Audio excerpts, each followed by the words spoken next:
Astuce de Mélanie, ajouter du son à un conteneur. Alors ici, on a déjà une préparation qui a été faite, donc mes conteneurs sont déjà faits. On peut bien voir le conteneur sous l'image masculin et même chose sous l'image féminin. Les mots sont également prêts. Alors on comprend très bien l'activité, il faut aller porter le bon mot si c'est féminin ou si c'est masculin. Alors si on y va, camillon, est-ce que c'est féminin? Non, donc on voit bien que le conteneur fonctionne, le mot revient au bon endroit, évidemment parce que la réponse n'était pas bonne. Même chose, alors je l'essaie, est-ce que camion c'est masculin? Oui, alors le mot demeure sur masculin, même chose pour un mot féminin. Maintenant, la même activité, j'aimerais l'avoir, mais avec un son qui joue lorsque l'élève a la bonne réponse. Donc, voici comment faire. On choisit le conteneur. Il faut faire attention ici de ne pas choisir l'image, alors on voit les points qui ne sont pas au même endroit. Parce qu'on ne veut pas attribuer ça à l'image, on veut vraiment attribuer à une bonne réponse lorsque l'élève met le bon mot. Alors, je m'assure de sélectionner le conteneur. Ensuite, je m'en vais dans mon navigateur de propriété et je regarde les onglets.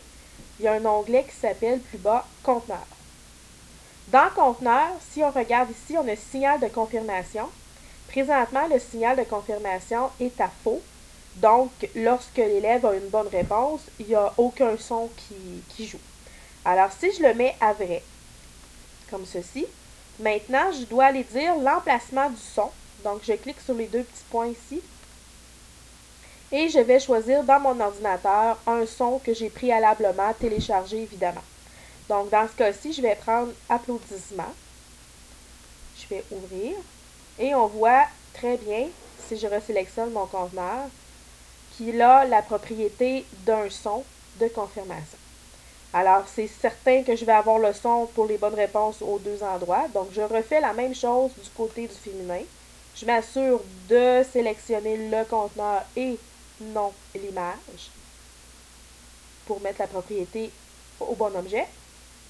Je retourne dans mon navigateur de propriété, toujours encore l'onglet conteneur, et on voit très bien que le signal de confirmation est à faux. Alors, je le change pour vrai. Ensuite, je vais lui attribuer un son. Dans cet exemple, je vais utiliser le même son pour les deux, mais vous auriez pu très bien choisir un son différent pour les conteneurs, c'est à votre choix.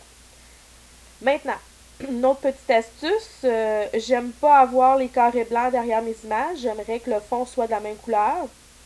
Alors, je choisis encore une fois le conteneur, je regarde dans mes onglets, dans les navigateurs de propriété toujours, et on voit ici remplissage. Le style est à plein. Alors moi, je veux avoir aucun. Je choisis aucun. Et je m'en vais dans contour, ici un peu plus haut.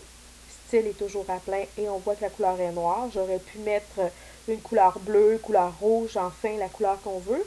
Mais moi, je ne veux pas de couleur, donc je choisis aucun. Je fais la même chose du côté du féminin, évidemment, pour que ce soit beau. Donc, remplissage, je veux aucun. Contour, je veux aucun. Maintenant, si je prends le mot poupée et que je le place sur masculin, ça ne fonctionne pas, c'est pas le bon. Alors, je vais maintenant essayer pour voir si mon son fonctionne bien. Donc, poupée, c'est féminin.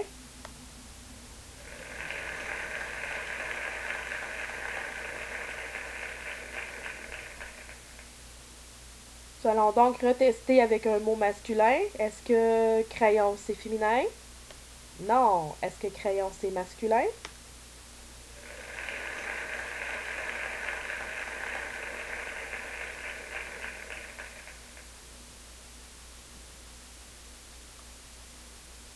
C'était une astuce de Mélanie pour la commission scolaire du Fleuve et des Lacs.